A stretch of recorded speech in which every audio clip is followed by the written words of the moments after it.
Hey, good morning, everybody. And yes, I know you couldn't hear the video, you couldn't see the music, but I think the words are powerful on the screen, the images. So we'll fix that next time. But thank you, everybody who's joined us here this morning. I'm Liz Hume, and I'm the Executive Director at the Alliance for Peacebuilding. I'm so excited for this talk this morning. So I'm not really going to say much because I want to get right into it, except to say, I have the pleasure of sitting next to two amazing women, and I'm so happy and grateful that they're here this morning at the Alliance for Peacebuilding. I don't even have to introduce Melanie Greenberg, but I will. She's AFP. She's a part of AFP. She has helped build AFP. She's my mentor, my touchstone, I like 25,000 things. I can't even say enough about her. And I'm so grateful that she's here this morning. And I'm going to let her introduce this other amazing women and the other people, the amazing woman that's sitting next to her, and the other people that have been so important to AFP. And I just want to thank you so much. Just so everybody knows, it's a tough morning for me. If I seem a little weepy, my daughter is at UVA and was close to the shooter last night. It's been a rough night. So I'm doubly grateful that these two amazing women are here this morning with me. And the video said, every action makes a difference. And the actions that Libby and her team and her work is making a huge difference. And this book is amazing. So I'm going to turn it over right now before I start crying to Melanie. And I'm going to stop talking now.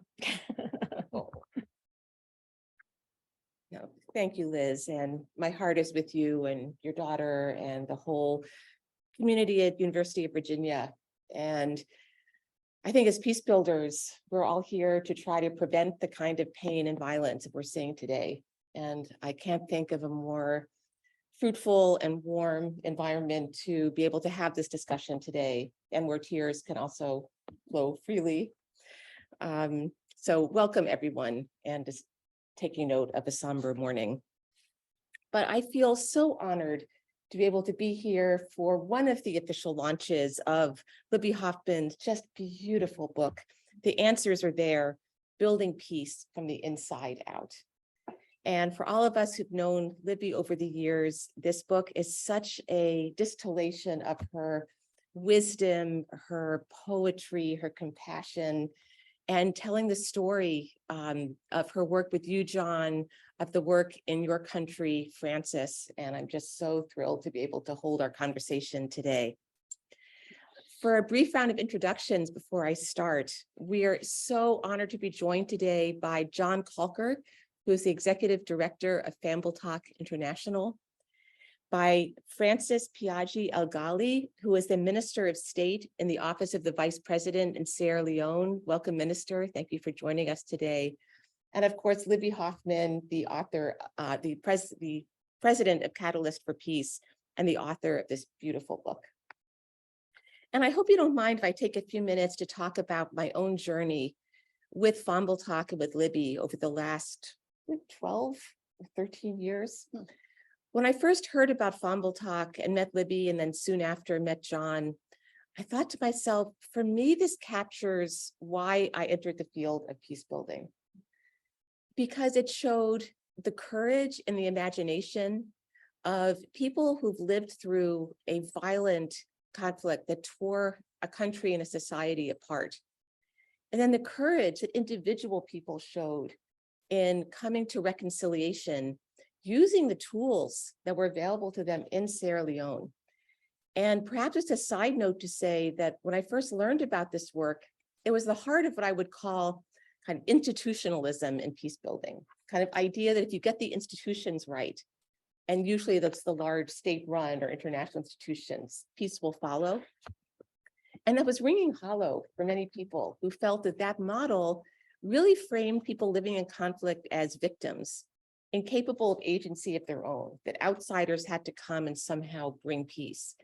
And what Fambul Tok meant to me was people taking peace in their own hands. But it was not only individual reconciliation, that everyone who went through the Fambul Tok process joined a collective. And so then it was weaving peace at a community, a village, and a national level. But then that was not sufficient. It then became a community development program led from the people into a point now, and Libby and John and Frances will talk more about this, but to a program that's now residing at the highest levels of the state with constant engagement with community. So I found that whole arc so inspiring. And I wanted just to read a couple of passages from Libby's book that for me showed just the depth and the breadth and the soul of this work and its rigor and its effectiveness, both as peace building and development, and an expression of the idea that there is sufficiency everywhere. The communities are deep in wisdom. They know what's best for themselves. They know how to create peace and how to create stable communities where people can grow and develop and resolve conflict using dialogue, negotiation, and not resorting to violence. But this was as part of the earlier stage of Fambul Tok, and this comes from the documentary Fambul Tok, which I recommend highly if you haven't read it.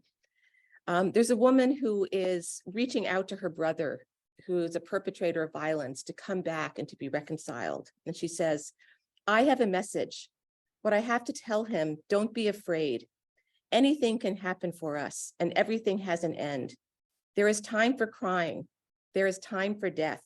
There is time for happiness. I believe that with our apology at the bonfire for that role that you played, I feel that we have been forgiven. So wherever you are, you should not be afraid to come home. But if you are not ready to come, let there at least be some communication between us. Now we have taken the responsibility to work together as a family. We have lost enough of our relatives in the war. Our mother is now dead. Our father is dead. Our cousins died. Even our own children died in this war, a lot of them. Please come home so we can do some cleansing and sacrifices to all who died. That is all I have to say." She's a poet. She's a poet. And then moving to this book, which for me captured so many of the conversations that Libby and I have had over the years of how do you think about peace building as something from the inside out, not only from community out into the world, but from inside the heart into the circle of people around. And I found that, if you don't mind, I'll read just another short paragraph. For me, it captured a lot of the magic of this book, which is not just a text about peace building, but it's a life journey, it's a spiritual journey, and one of the reasons it was so moving for me to read it. So Libby writes, "My story, this story, exists at the intersection of all the things you were told not to talk about in polite company. Politics, money, and religion. I can't tell the story without bringing in each of those threads. It's not politics I write about per se, but rather the systemic processes of social change, the transformation of the very way we think about organizing as a global community. It's not money I write about per se, but rather aligning funding, relationships, programming, and values so that our financial resources enable us to call forward and live into our deepest shared values together. And it's not religion I write about per se, but rather the deeper spiritual ideas that inspire and support me and inform my work, and consequently the approach I've lived out more generally. The work of transformation is fundamentally spiritual, whatever that word may mean to you, and is resourced both by the visible and invisible, the tangible and intangible." And I just wrote a note to myself underneath, transcendent. So welcome, Libby, welcome, John, welcome, Frances. And to begin our conversation, I'd love to set the stage, especially for anyone who has not been following Fambul Tok, to ask Libby, could you share, especially with people who aren't familiar with this story, what you've been involved with in Sierra Leone? What's been the work and the change that you've seen? Yeah, I think we'll get, into it in much more depth over the course of the conversation, I know. So I'll just touch on it in particular for folks who might not be familiar with it. But when John and I first met in 2007, he had been really a leader, not only during the war and the call for peace, but after the war and a call for reconciliation after the war, and had been really frustrated with a lack of reconciliation at the local level. The official processes really provided no channel for ordinary people and ignored culture and community. And we were both similarly motivated by a desire to actually center the culture and the community and the resources of the people themselves in addressing the conflict. And that was the impulse that led to us working together to create what became Fambul Tok. And John knew that Sierra Leonean culture had incredible resources that could be utilized to heal even the wounds of war. And it centered around drawing on the traditions of truth-telling and apology and forgiveness around a bonfire in the community. And so we worked together to create a program that centered reconciliation at the local level, community level, drawing on that culture and the tradition, but really emphasizing the rebuilding of the community so that the people could own it themselves. And there was such receptivity, to the process of reconciliation, to the process of forgiveness, to the invitation to honor culture and community, that it took off. And over the course of 7 years, Fambul Tok facilitated 250 community-centered bonfire ceremonies involving over 2,500 people testifying about what had happened to them in the war, what they had done, in front of over 100,000 of their community members. And then when Ebola struck, what we found is that these local networks that Fambul Tok had facilitated were actually incredibly effective at responding to helping to prevent the spread of Ebola and doing effective community education and community mobilization around how to stop the spread of Ebola. And because so much of the international response was perpetuating a lot of the problematic dynamics from after the war of a massive influx of short-term, large amounts of money, very little of which reached the local community.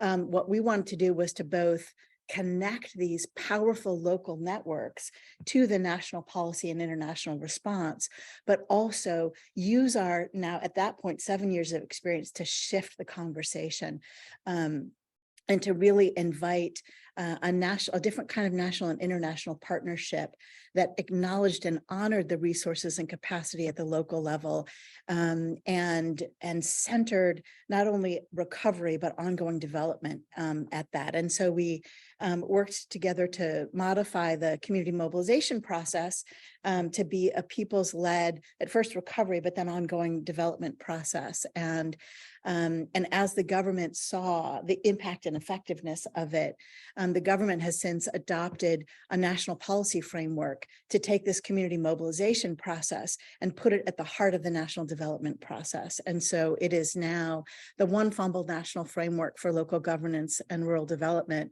that is centering Sierra Leone's national development process and local inclusive governance process. And so for the last several years, we've been working with the government to bring together this rich community mobilization process with a collaborative learning space and action space and decision-making space at every level, from the local through the chiefdom to the district to the national and now even the international. And so that's a quick overview of what Fambul Tok, sort of the arc of its development over the course of the 15 years that John and I have been working together. And apologies for running over so many important details, John. Thank you, Libby, for the overview. Yeah. And John, this is a natural segue to you. I wonder if you could talk about kind of where were you in your life when you came into this work? And can you talk about how meeting Libby and your own thinking led to the founding of Fambul Tok? And what has that meant for you personally, but also as it's evolved for your country? Thank you very much, Melanie. I think I'll need about 3 hours to answer that question. But I'll try to summarize in 1 or 2 minutes. As a human rights advocate during the conflict, I observed the nature of the war, and I realized the war was fought with fogs of lies, because you don't know who attacked where, when, who was responsible for that atrocities. You know, everything was just hearsay. People will, hear something, they run. and then they will come, they burn down the village. So I was concerned when the war came to an end that we need to sit back as a family. Before the war, Sierra Leone used to be one family. I grew up in a village, just as the saying, it takes a village to raise a child. You know, we used to be that sort of tight-knit community and nation. So what went wrong? Why did we degenerate to attacking each other, to killing our loved ones, to setting ablaze the people we should protect? So I was concerned that, look, we need to first sit down and understand what went wrong. And it was within that struggle that I got frustrated, because I was trying to advance, you know, the need for us to look at unique ways of dealing with our complex problem. But most of the consultants were saying, this approach has never happened before. We cannot go through that one. We need to go through primarily the Truth Commission. And I was saying, if even we are going through the Truth Commission, let's be creative. Let's work at the community level and feed the findings from the community truth commissions to the national process. Again, it was kicked out. So I was in that frustrated state of mind, you know, negotiating with the amputees and war wounded, you know. Then I just said, no, I should give up. I need to take a break to rethink my career. So it was within that space that I met with a researcher, Sarah Terry, who was in Sierra Leone to study the reconstruction process. Most people tell her, look, talk to John. And when we met, you know, I explained to her my vision. She said, I know someone who will listen to you. So that was how she introduced Libby to me. And we had our first meeting. I was coincidentally traveling to the States on a fellowship. But what I want to say for the listeners here is, what is important to note is our meeting point was that of, I would say, the same minds coming together. Because one thing I told her, I cannot come up with a full concept note how to address this problem. All I know is, let's go back to Sierra Leone. I need to consult with the people to find ways to address this unique problem, to find unique solutions to our unique problem. And Libby said, look, okay, I'll accompany you. And that was the start of our journey.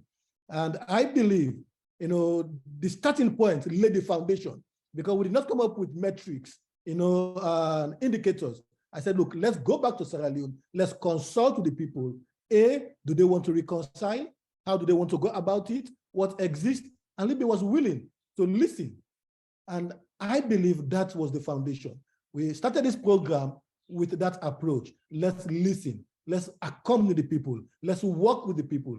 Let's find the solutions. So I'll stop so far. Good. Thank you so much, John. And we'll come back and circle around so we can go into even more depth of how Fambul Tok then grew out of that meeting. But Minister Alghali, I would love to ask you if you could talk a little bit about your background, how you came to be Minister of State. What were your hopes coming into that work? And how did you connect with the work that's grown out of Fambul Tok and is now working so closely with your ministry? Thank you very much. My background is human rights and education. I used to work in the Human Rights Commission as Executive Secretary. And when the new government came, I was approached by His Excellency, the President, to work with the Honorable Vice President as his Minister of State. And when I became Minister of State, I was given several portfolios that had to do with international benchmarks like the MCC, Millennium Challenge Scorecard, the Sierra Leone Extractive Industry Transparency Initiative, Scaling Up Nutrition Initiative, different portfolios, but there was a common thread running through all of them, and that is development, human rights, education, in all of this. So I was involved in that. But one thing that struck me to Fambul Tok was that after the elections, there were pockets of unrest and violence. And so His Excellency, the President, asked the Honorable Vice President to try to bring peace and reconciliation to some of those communities that there were unrest after the elections. And we were looking at what to do together with the UNDP.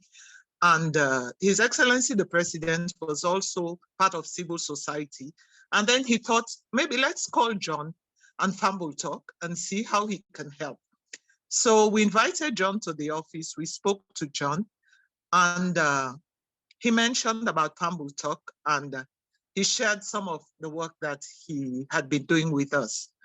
And we discussed, me and the Honorable Vice President, and one thing that resonated with us was that in some of the communities, there was no violence. They were able to handle the post-election issues, whereas in other communities, there was substantial violence. People had to leave their homes. And one thing we discovered was that where Fambul Tok had worked, where they had established their processes, their plans, their peace mothers, it was easy to reconcile them after the elections. Whereas in other communities, it was very difficult. And so we thought, let's look further into this process and let's involve government into it. Because peace is not an event, it's a process. And because peace is not an event, it's a process, you need a stable process that communities can resonate with if you want to build resilience and peace and development in a community. And the Fambul Tok framework is one such process that really puts the communities at the center, and it would make the communities resilient when it comes to peace building. So as a government, it was easy for us to adopt it. It was easy for us to look within our resources and to look within government structure to see where we can place the One Fambul framework. And I was tasked with that work. I worked with Libby, I worked with John, and we have done a lot, as Libby has said. It is now part of the local development framework, and we hope to share with other countries what we have done so that we can take it to at the international. People can come and see what we have done in Sierra Leone with the One Fambul framework, and we hope that would help build peace in other jurisdictions. Thank you. Thank you so much for sharing that perspective. And I have to say, as an American in the wake of our elections last week, I would have loved for our government to take that language and to think about how could our national government really think about building in community perspectives with an eye towards protecting the country from violence. So thank you. But I wonder if I could ask both you, John, and you, Minister, what are both some of the challenges and joys that you're finding as you're implementing the One Fambul plan? And maybe some lessons that you'd like to share with us as this is really now unfolding into its maturity. First, John, you want to go first? You go first, man. Thank you.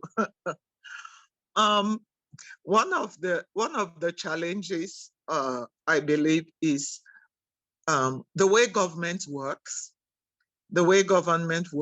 and the way we human rights defenders work, because I still consider myself as a human rights defender. Sometimes when I talk, some people give me a pinch and say, you've forgotten that you're a government minister. You don't talk like a government minister. You don't talk like a politician. You talk like a human rights defender. But that's one of the challenges. Sometimes you have to manipulate, I don't want to use the manipulate, or manage government mechanisms and government bureaucracies to get what you want. But some of the lessons learned is that you can get people within governments to learn and understand. You see, one thing we are grateful for in Sierra Leone is that because of the background we're coming from, nobody wants to be responsible for breaking the peace. That is one of the good things about Sierra Leone. Nobody wants to be responsible to take us back to where we come from. So as soon as you start engaging them and mobilizing them to talk about peace, resilience, and not to go back to where we came from. You get people listening to you, and you get people trying to work with you to build the peace and to be more resilient. I always tell people that when they say, oh, Sierra Leone is still a fragile country, I said, no, we are not fragile. We are resilient, because nobody doesn't want to go back to where we came from. So that is the building block that we use both as a government and as human rights defenders to get things working. And that is the lesson we have learned from this framework. John? Thank you very much, Ma. For me, I'll start with the joy, because sometimes we don't spend too much time, appreciating what we've achieved, both as individual, as community, and as organization. So part of the joy we get in this work is when people come together, they realize their potential, how grateful they are, how they turn around and say, so yes, we can do this, yes. Just rediscovering their potential. I will add by saying, restoring their dignity after a conversation in their community, between offenders and victims. Once they identify the pathway to reconciliation, how grateful they are, it just gives them that hope. Having that hope is one of the things I believe it's a joy to be part of an organization that contributes to hope in a nation that at one point we think we've lost everything. So in terms of the challenges, I'll just add a little bit to what Minister Alghali said. For me as a human rights advocate, I worked more on issuing press statements, challenging authorities. So I had to change my approach.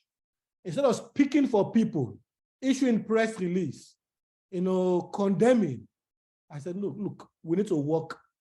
We need to come up with a different approach. Let's find ways to center the people at the middle of their own solution, of their own problem. Let them speak for themselves. Let them show that, yes, they understand. They can find their own solution, local solution to local problems. So navigating that corridor is a challenge, because just after the war, people, we come from, people came from the camps, people came from refugee displaced camps, where in even their psychology, they just think they've lost everything. So giving them that hope to say, yes, it's important for us to start to address our own problems. Don't wait for handout. Don't wait for handout from NGOs, government. Start doing what you can as a community.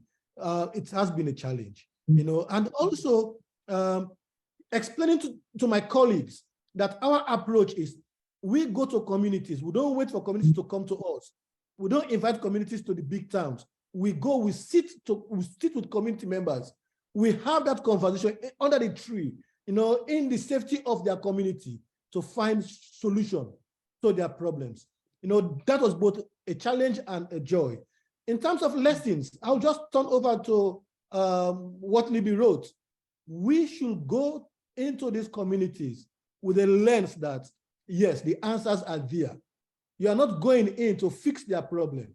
You are going in to talk, to facilitate a process whereby they are able to identify their solutions. Their potential to manage these problems is unleashed. I think that is a huge lesson. I will end by saying, as peace practitioners, we should, as much as possible, practice what is called beautiful listening. Beautiful listening is very important, both in the workplace and in the community. We should not go in thinking we are going to solve the problems. We are going to tell them what to do. We've already prepared our indicators. We've already prepared our benchmarks. Go in, it might change. And I think donors and their implementing partners should bear that in mind. If things have to change, because this is how the community wants to respond to their issues, I think donors and implementing partners should be courageous to have that conversation to respond to the needs of the people. It is difficult because sometimes you think, oh, my donor will think I did not do my assignment well. But you are responding to what is emerging on the ground in the communities. So you should respond to those emerging issues. I think that is very important for both the donor community, for peace practitioners, and for all of us in this work. Yeah, one thing I also want to add, if I may, is that working with this process, we establish as a government what we call Government Civil Society Dialogue Forum, because we realized the potential of working with civil society through the work that Fambul Tok has done and is continues to do. And we realized that there might be other initiatives within civil society that government could tap on. So we established the Government and Civil Society Forum, which is on the one hand managed by government and on the other hand managed by civil society. They have their own forum where they would discuss issues that they want to engage government on. We also have a government forum that we would discuss as a government what we would want to engage civil society on. And we would engage with civil society in a roundtable discussion, talk with issues, and they would make recommendations to us, and we would also make recommendations to them. So this One Fambul framework has led to that kind of partnership between government and civil society that has not been seen before. Thank you. Thank you both so much. And to think about a government civil society partnership driven by joy, resilience, communication. It sounds like negotiation within each side coming together, and the idea that there is sufficiency within communities. It's truly inspiring. Oh, John, yes, please go ahead. Yes, I think I need to also talk about how do we manage to depoliticize the approach, because it's important to keep the program and to keep communities at the center of the process. So getting the government to work with civil society, with communities, managing this process, I think it's important to say that has been a challenge also. But because of the partners we are working with, we were able to manage, that challenge in a way that it seemed as if it's seamlessly transformative. But I just want to say, in this part of the world, managing programs that are successful, in terms of people's ownership and making sure they are not politicized is sometimes complex. But because of the team of ministers and technicians that we are working with, I think that has helped to build that container of resilience in a way that the program continues to be a community-owned and led initiative where the government, donor partners, Fambul Tok, will all respond to the issues that are raised by the community. Great, thank you for that clarification, John. That's really helpful to think about the level of politics with small p and large P. But Libby, I wonder if I could turn to you to talk about your own journey. Like, what led you here? You've now been engaged with Sierra Leone for more than 15 years. You've been a filmmaker, a peace builder, a donor, a writer, a friend. Can you just tell us more about what drew you to this work and just some of your reflections? Sure. Thank you, Melanie. And thank you, John and Francess.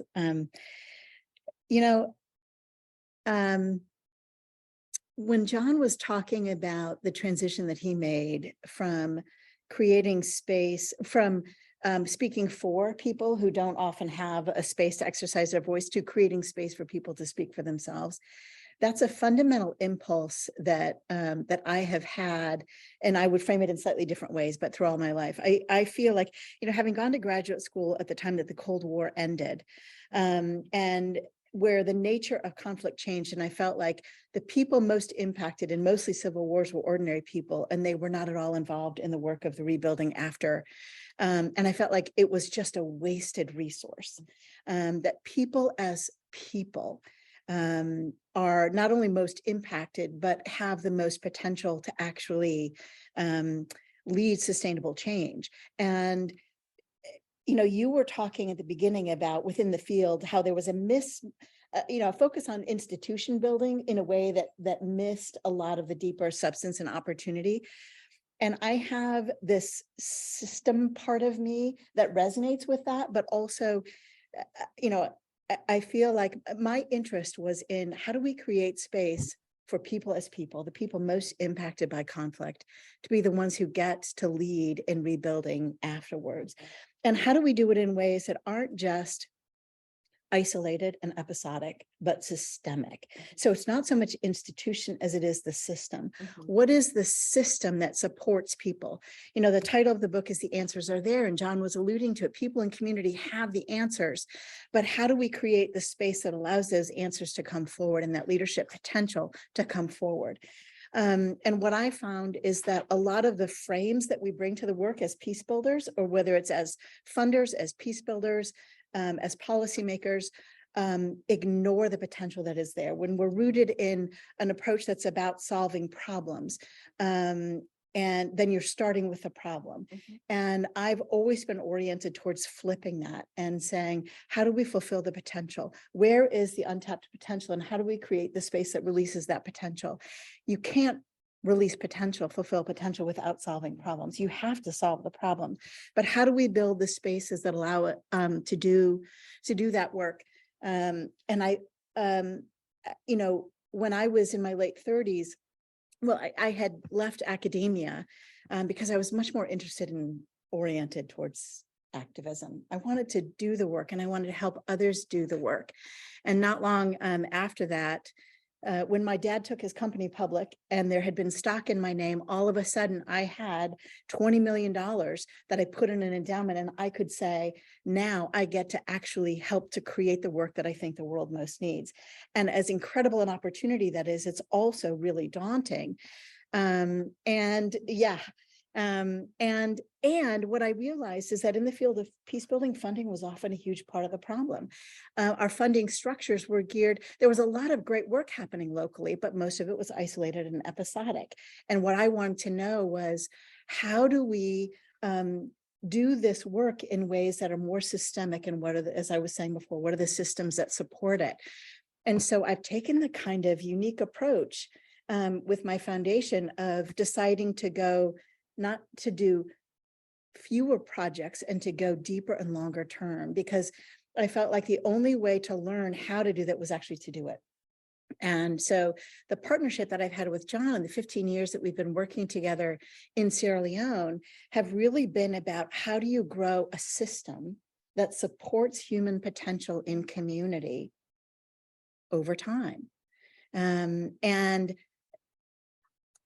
so we've lived into the answer to that question. And in my role as an outsider that's accompanying it, I think one of the sensibilities that I've brought is to look at where things are right now and what will help it to grow to the next level.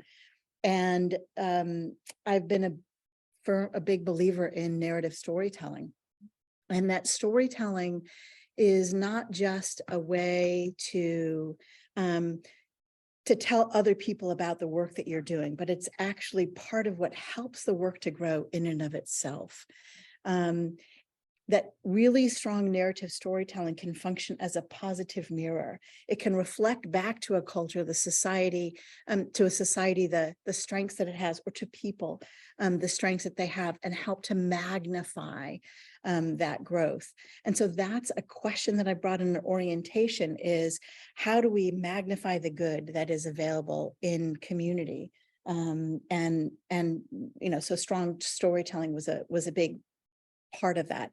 Anyway, I think what I'm trying to do is to, synthesize the book into a couple minutes, but and that's kind of an impossible thing to do. But the arc of that is kind of the whole picture. And I would say that fundamentally underneath that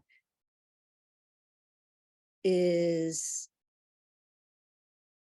an orientation to the idea of wholeness throughout.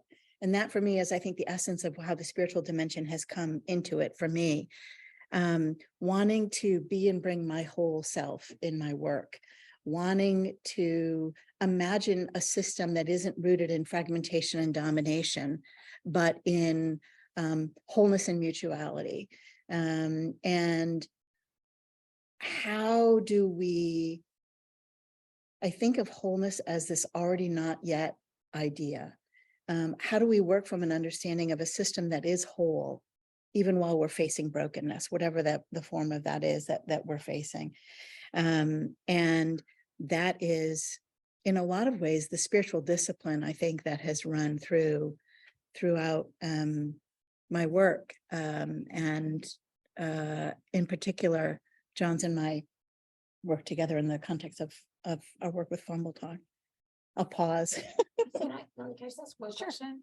Can I just ask a question? We're talking so much about trust and cohesion here in the US as well. And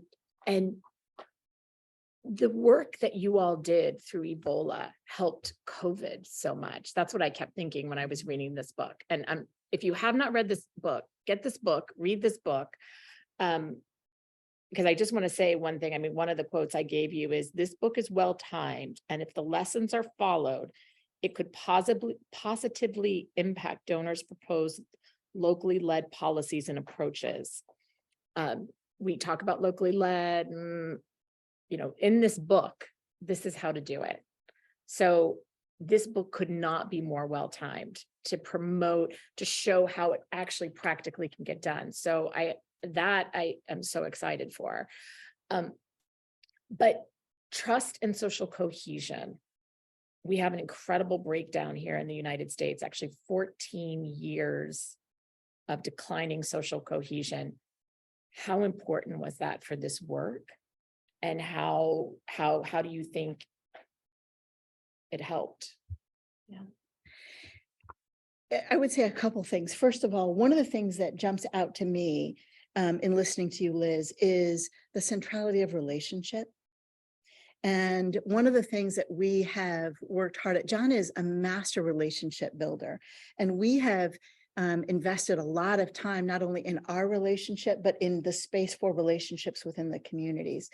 And what that leads me to is an understanding of process as product. So and I'm going to do a visual metaphor here, if that's all right, which is, in one of the things that I've learned in my work in Sierra Leone is that if you think about the community as like a cup, I don't know how much you can see this there. Okay. This is a cup. And if you think of the aid as like a bottle of water, and so whatever the problem is that a community is facing, and it could be aid that's coming in from a more local arena, a national arena, or an international arena. So it could be poverty, it could be, post-war reconciliation, it could be lack of education, health, whatever the issues are. Water comes in, and I don't know if you can see that on that, but it goes right through the cup because the cup itself is cracked. And in the international humanitarian system, the cup is invisible, much less the work of repairing the cup. And so what happens is, thank you. When, obviously, if the water doesn't stay in the community, then the aid community just pours more water in. And what happens is that more water actually oftentimes widens the cracks in the cup. And so our very approaches to trying to address a situation, if the cup itself is invisible and the work of repairing the cup, it just depletes us and actually widens the community. It's not a healthy cycle for anybody. Fambul Tok's work has been about repairing the cup, repairing the community networks, building the trust networks at the local level to rebuild the community container. Because then when the cup is repaired, not only can it hold water, but this is the other thing that we have found, is that the community, it actually becomes more like a well. And it can tap into the reserves of groundwater that are there in the community itself. And so the villages are able to lead their own development process to, as you noted, to prevent election violence. They mobilize on their own to meet their needs, whatever they are, to prevent the spread of Ebola to prevent the spread of COVID, so that repaired community container then can access the resources that are there. And just to complete the metaphor, because I think it illustrates this sort of the system question. If you have a whole community, the way Fambul Tok works then at the local community is to connect the villages to the section.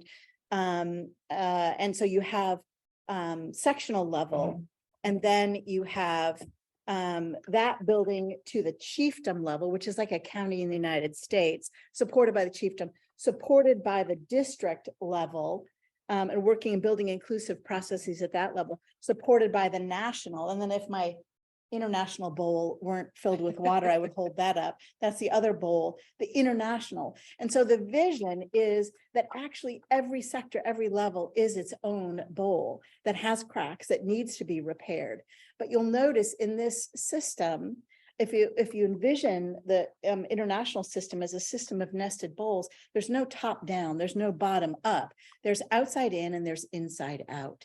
And so working from the inside out is working where the people closest to the problem are at the center, those outside are supporting and tending, and inviting the voice out, inviting the learning out, and being able to hold the space for that. So it's a different role for the outsider within that system.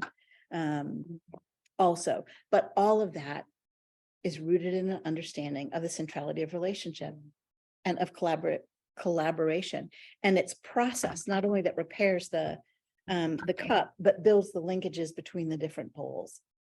And so one of the things that I have found in the funding and policy community, process is often invisible. Okay. And so we need to embrace the centrality of process with trust in the people. And if there's a trustworthy process, what results in, we've seen this in community after community in Sierra Leone, trustworthy process yields incredible transformation. But how many trainings have you done? Right? That's okay, good enough. Touche. Yeah. Before we open up to questions and answers, because I know that we have many people with questions, I want to go back to this idea of wholeness, Libby, and you talked about a spiritual dimension, something we don't often talk about in peace building conversations, certainly here in Washington. But John, I've also been struck in conversations, and the book references this, you talk about the bigger hand. And I wonder if you'd feel comfortable talking a little bit about kind of this more spiritual dimension that you're bringing to this work, perhaps in complementarity to what Libby was talking about.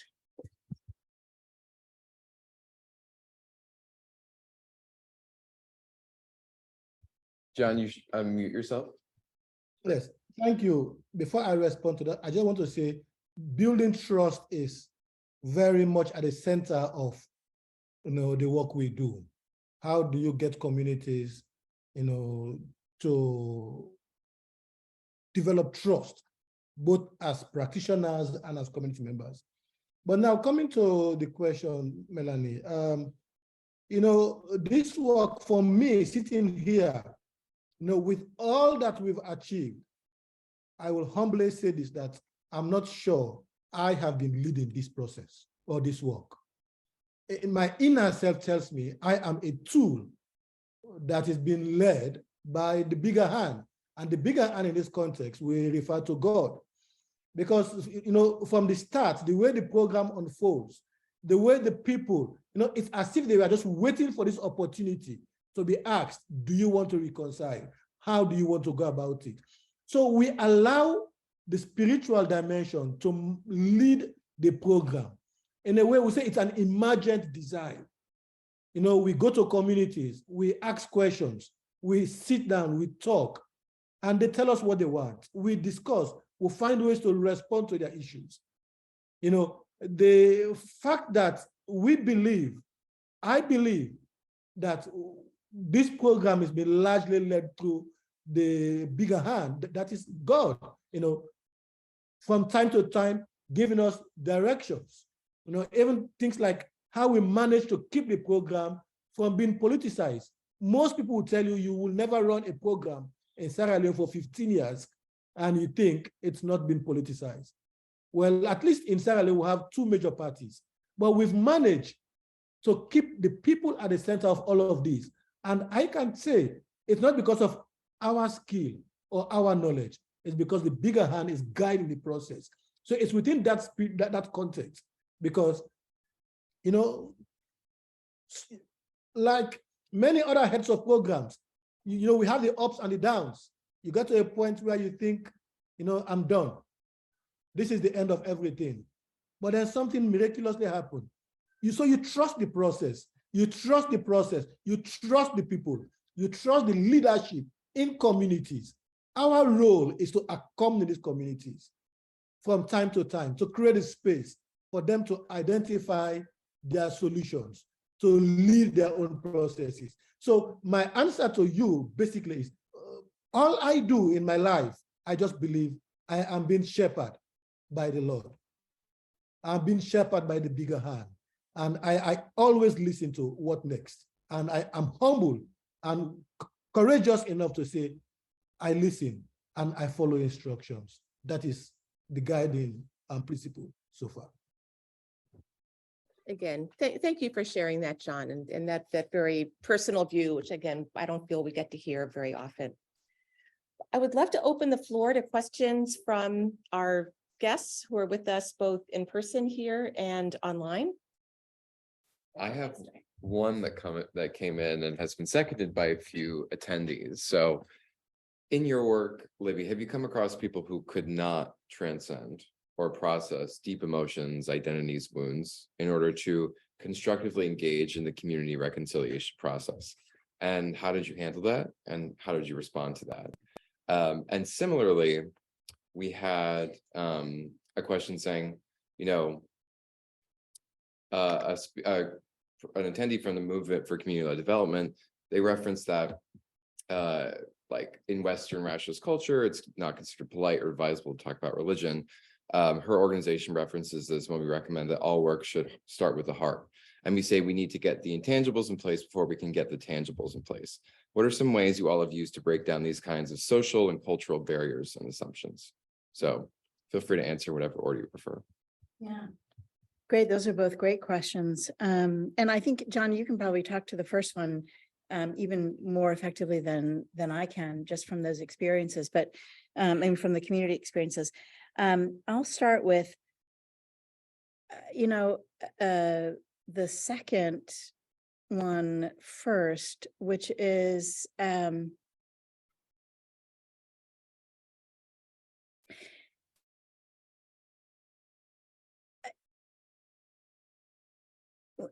not, can you just reframe? Yeah, do you mind? So they asked, you say in your book, right, the work of transformation is fundamentally spiritual, right? But in Western rationalist culture, it cannot be considered polite or advisable to talk about religion, right? So how do we get these kind of cultural barriers? How do we overcome them? Well, so first of all, I would just say in the context of Sierra Leone, the religious dimension, in my experience, is very present. And John and Francess, you can redirect if you think if you would frame it differently.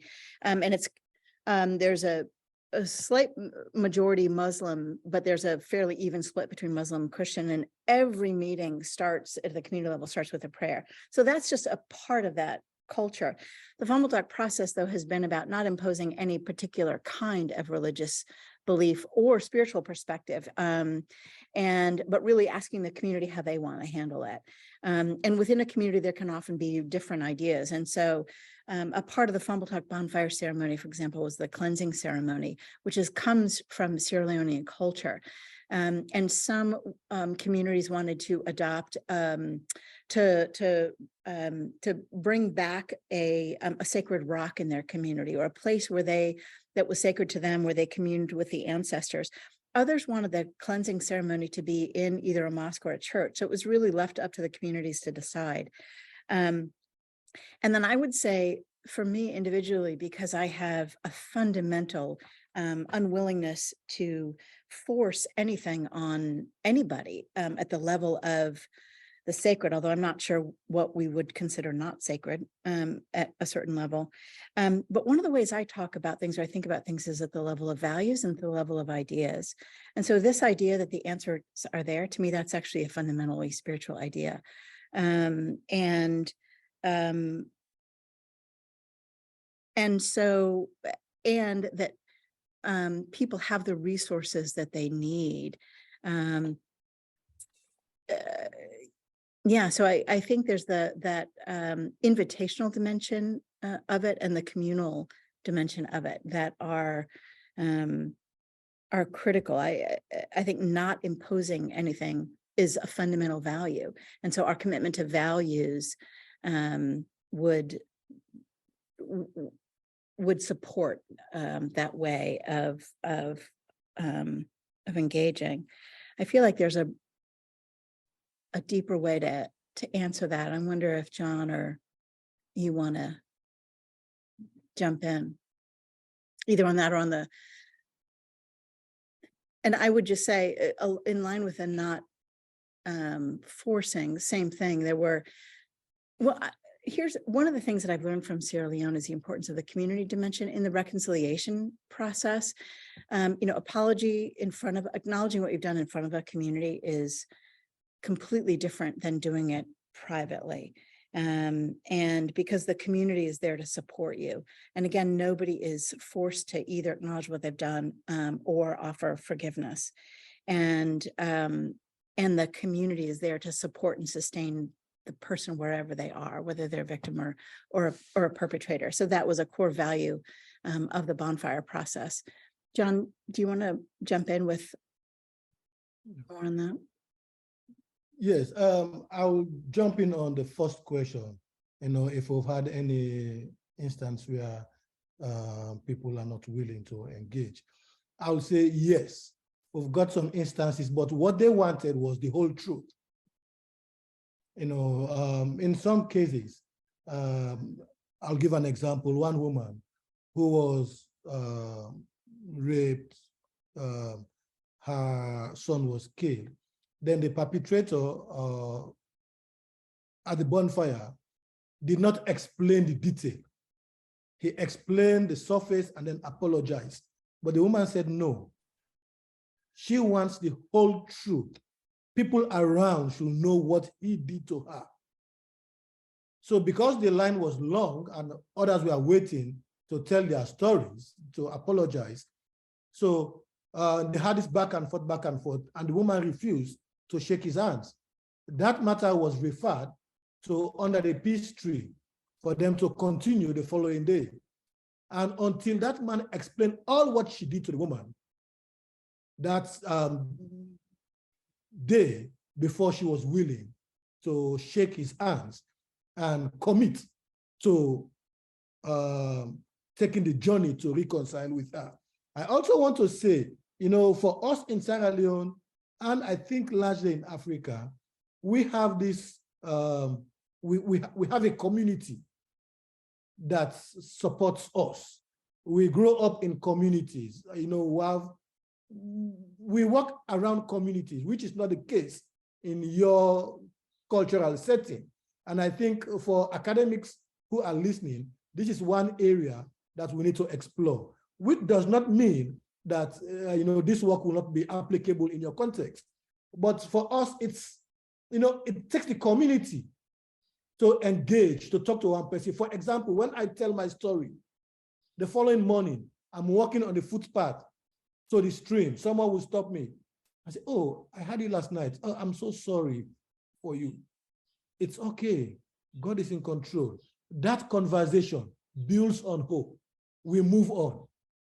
So that is very important to note, that our work is built around the community, and that is one huge difference. And we don't force people. Everything we do is based on consent. Sometimes some people are bystanders. They will wait for time to engage actively. So we give them the opportunity to observe, and then they become active stakeholders in the process. But basically, the work we do is just facilitating, creating the space for people to step into their own leadership, to step into finding the solution to the community problems, etc. We just facilitate, we create the space, we make the invite, and they do the work. I mean, there are other questions that I'm seeing, but I'll leave that to Melanie. Well, maybe moving to the room. Sir, did you have a question you wanted to ask? Thank And perhaps introduce yourself? Thank you. Thank you. My name is German Alberi. I am professor of philosophy for peace and in a master about peace education. I am from Colombia, by the way. So this book is, from the moment I saw the book, I say I need to read it to have some ideas for the country. But my question is, what could be your advice for each person, for me? And this is going to be, it's being recorded.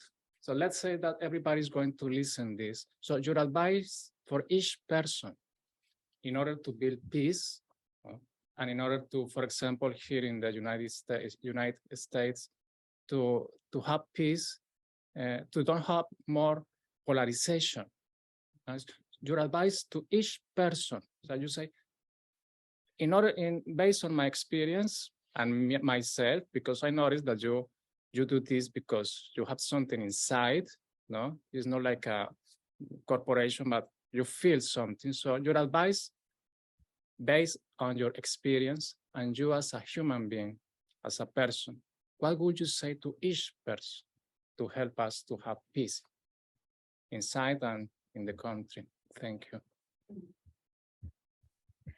Yeah, well, that's a big question. And at the same time, it feels like a really intimate and simple question, which I think is different than an easy question. You know, I, in a way, I feel like the question that you're asking is, how do we be human? And I really feel that the fundamental impulse ultimately is love. How do we love more? And I think when we can ask ourselves that question wherever we are, honestly, how do we love more? How do we love ourselves more? How do we love those that we're connected to by obligation more? How do we love those that feel like enemies? How do we love those that are a distance? Wherever we are located, it kind of comes down to that. And for me, I also feel like we have to be willing to engage that question in a way that makes us uncomfortable. Because I think if we're not actually getting uncomfortable, we're not actually growing or loving. And so, you know, David Whyte has a line in his poem, start close in. Don't take the second step or the third step, take the first step, the step you don't want to take. What are the things that we don't want to do? And when we couple that being willing to approach our own uncomfortable edges with that love, I think that's where a lot of the magic happens. And I think when we combine that with an invitational presence, when we are working at the edge of our comfort zone, and this is, I think, where we are as a society. I think we're at a point where we're facing challenges that we don't have the solutions for. We're all working at the edge of what is known. And when you're facing the unknown, you have to be at your own edge of your own unknown also. And I think what that means is you have to be willing to not know. And to be present with what you don't know requires a lot of vulnerability. It also, but that is what opens up to receive. We have to be invitational of others. We need each other. We can't do this alone. So I have to be invitational. I have to work in ways that invite others' talents in and not feel temptation towards my own self-sufficiency. And I have to be willing to see and invite others' strengths and to create the spaces that allow that. It's like we need each other in order to be our best selves at some level. So we have to have relationships that help us to do that and commit to being in those relationships for others. That's a short answer to a much bigger question. It was such a beautiful question, and thank you. And coming from Colombia, very much appreciate that. And Libby, a beautiful answer. And I wonder, John and Minister Alghali, if you would be willing to answer as well. And the question again is, what would the advice be for each person to build peace and avoid polarization? And can I just add, when it's your own conflict, when you're in it and you're having to communicate with people who have, you know, done terrible things or said terrible things, and you're in it, that's the challenge. Yeah. There's no distance. Yeah.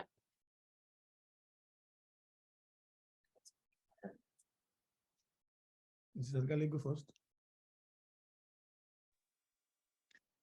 You will remember that one of the things that has sustained peace in Sierra Leone, like I said before, is that nobody wants to go back to where we came from during the war. And nobody wants to be responsible for breaking the. And that desire comes from within us as Sierra Leoneans. It comes from within. And it's a realization of what war does to a nation. The realization of what war does to a nation, the realities of war. I believe that for a country like America, the Civil War is something very, very distant from their psyche. It's historic. It doesn't apply to them. So that consciousness and that realization is not there within the current society. And I think education, learning by doing, is one way of getting people to realize the consequences of war. Looking at pictures from Ukraine, it's something that would not shock the psyche because it's an external aggressor coming to the country. But within the country, the hate and the violence within the your consciousness for you to realize that I must do something about it. Now people have started talking about it. From the conversations we're getting from the room, the questions, people have started realizing that there's a problem in America. There's need for reconciliation. There's need for people to talk about it more.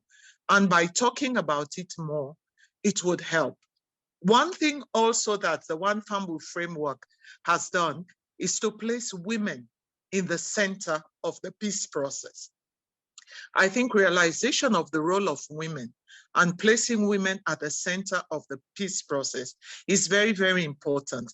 And I think that realization needs to grow within countries that are in conflict. In Sierra Leone, for example, I'm sure John can tell you about the central role that women play to bring peace, to bring healing. And realizing the role of women within the peace process is something that can be built on by some of these countries which want to take on board the One Fambul framework, and putting women at the center of the peace process would help, both for countries that are drifting towards conflict or countries that are coming from conflict. Thank you. Thank you. I'll just add a little bit. My advice to whoever that is working on peace building, first, I want to say the approach should be that of respect.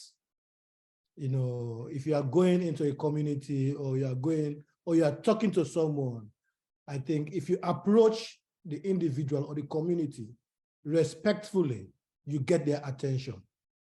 And when you get their attention, that is the opportunity to open the door to build trust.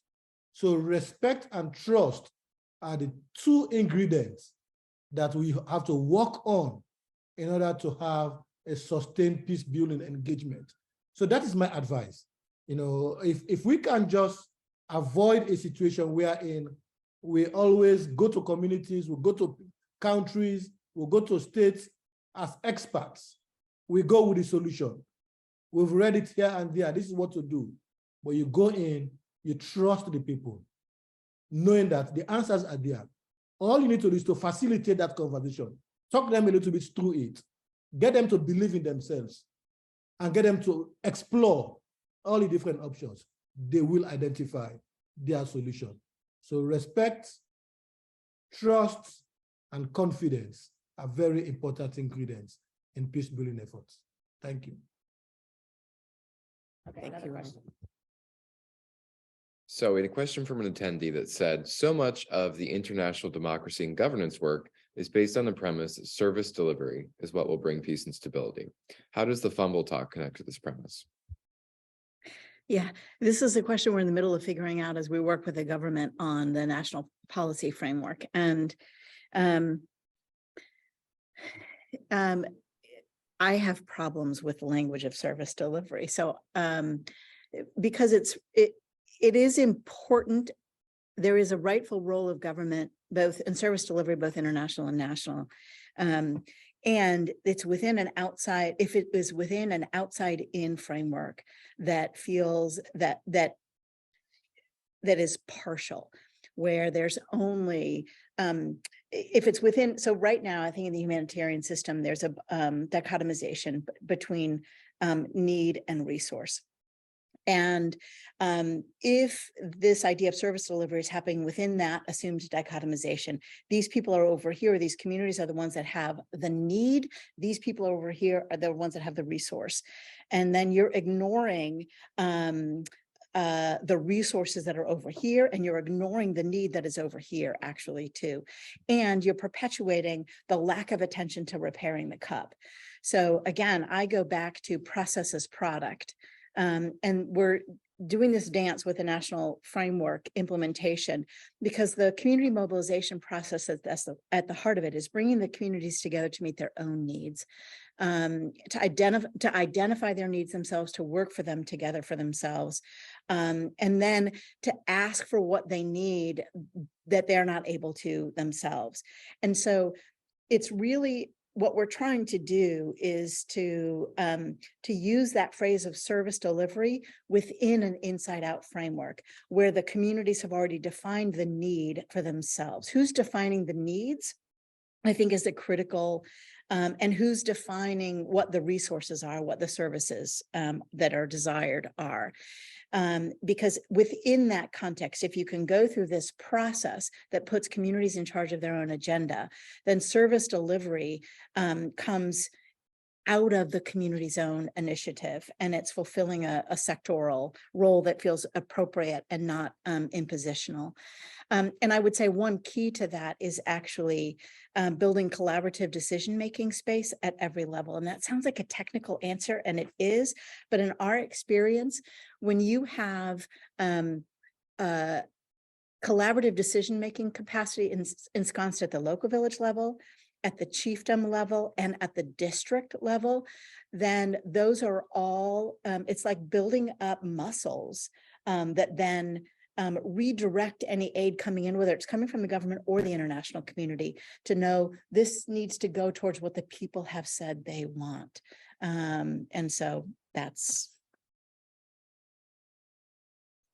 And perhaps building on that, I'm very conscious. Oh, I'm sorry, John, did you want to go ahead and add to that? Yes, on the service delivery, I will say most times this is where I don't want to say they get it wrong. I would say we get it wrong. You know, post-conflict service delivery, it's an emergency response. So it is very important within the context, but it is not sustainable. Service delivery, it's, you know, it set the stage, but we believe if you go to a communities, asking the right questions, engaging the people, like Libby said, who defines what the services are. I think that is sometimes where we miss the point. We jump at it quickly to just go provide XYZ without checking in what do they need? How do they want the process to unfold? What exists in their communities? You know, for example, you come with maybe a lot of aid when they prefer to use their local materials. Can you support the communities to grow their local materials so they are able to, you know, support each other? So basically it's the approach. And, in some cases, it's very important, but in other cases, it's important for the internationals to consult and don't just focus on service delivery. Service delivery is not cannot stand on its own. It has to be within the context. Service delivery for peace building, service delivery to end the war, engage, consult. So, that is another conversation. Following up on that, I'm very struck by the metaphor of the international community sitting on a chair full of water and this beautiful cohesion of bowls sitting on the table. And I'm also aware, sitting here in AFP's offices next to Liz with Nick and Jessica, of all that AFP has done, and Liz with your leadership to repair the bowl. Libby, for all that you have done as a donor and as an accompanier and a friend, as a peace builder, to work with John and with the minister in this process. I'm here also as representative of the donor community. How can we in the international community support each of you? Is there something tangible you'd like to ask of all of us in this room to support and to nurture this work and to help bring it even further into the world? Can I answer Yeah, that? I mean, please. mostly what I really want is we want to hear John and Minister Alghali's answer to that. But, frankly,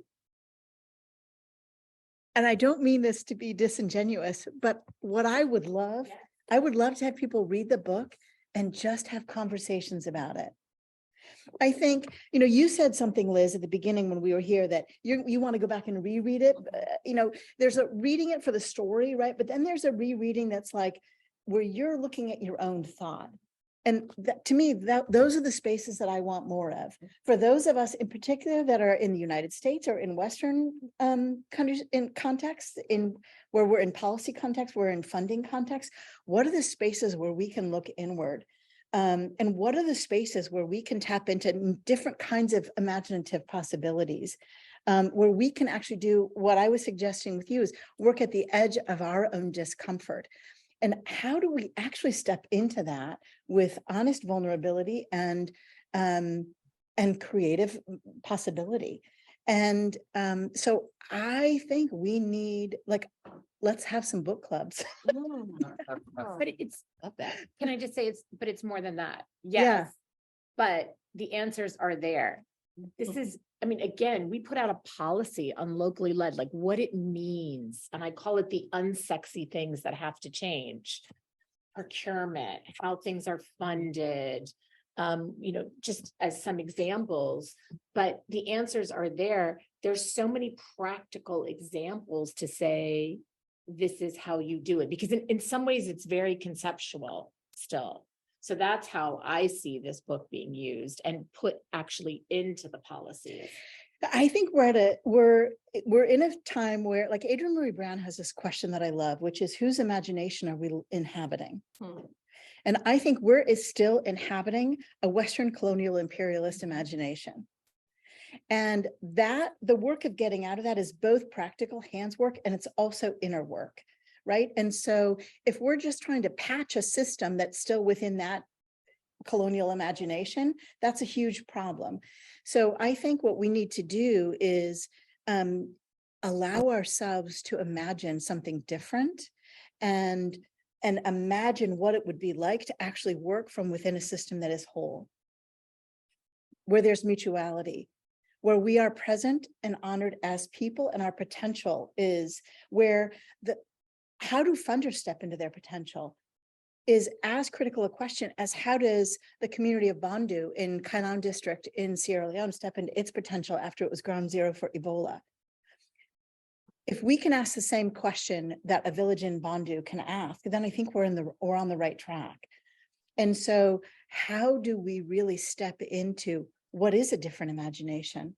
And how do we do that? And how do we hold each other accountable while we're in the process of that? Because it's not a one and done thing, And right? because the system is broken. And because the system, so we're not trying to fix the system. This is my approach is we're trying to live the new.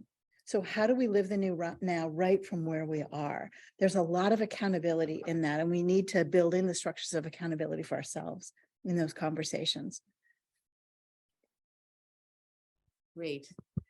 I wonder, Minister John, if you'd like to answer the question from your sitting about how we can best support you. Minister, go first. I would love for a donor to come to Sierra Leone and ask me, have you developed where are the people's plans? Where are the people's plans? Can I help you develop the people's plans? Can we go to the communities and see what their plans are? Rather than asking me, for example, what are your strategic priorities as a government? I would love the donors to look at Sierra Leone as a community of people and go to the communities and ask the people, what do you want? How do you want us to accompany? How do you want us to accompany you? Rather than coming to me to tell me that my strategic priorities for this year, our priorities would be looking at how to expand vaccination of COVID-19, or how to look at energy transition and all these sexy things that are going on now. Energy transition,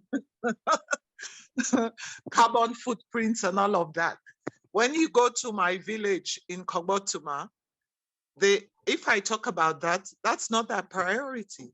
Their priority is, how do I get solar, for example, solar power to charge my mobile, which is a new thing now in communities. How do we get extra energy to charge my mobile? Not all of those sexy things. So I would love the donor community to think about community development as a people's process. Community development centers around people. It centers around the community and how you can facilitate the people to develop their potential, to develop their own plans, to develop their aspirations would be a good thing.